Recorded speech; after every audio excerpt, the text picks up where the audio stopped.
رب کریم، تو نے اپنی مخلوق کے لیے ہر طرح کے میوے، خوبصورت سبزہ زار اور خوبصورت پھل اس سرزمین میں پیدا فرمائے۔ تو ہی ہے جس نے ایک چونٹی سے لے کر تابناک سورج پیدا کیا اور انہیں ہمارے لیے سود مند بنایا۔ اے میرے مالک، ہم پر رحم فرما اور ظالموں سے ہماری حفاظت کر۔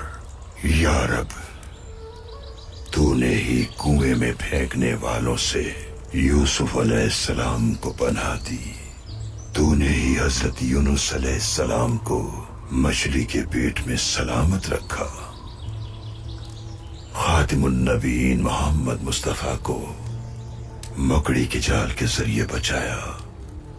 ہم عاجزی کے ساتھ تیری بارگاہ میں دعا کو ہیں، جو تیری راہ میں جہاد کرتے ہیں اور دین کی خاطر برسرے پیکار ہیں، انہیں تنہا نہ چھوڑنا کبھی۔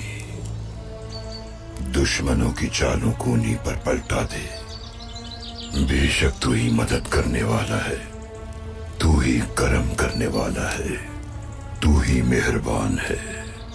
رحم فرما ہم پر، خاتم النبیین کے صدقے میں دعاؤں کو اپنی بارگاہ میں قبول فرما، قبول فرما، قبول فرما، آمین۔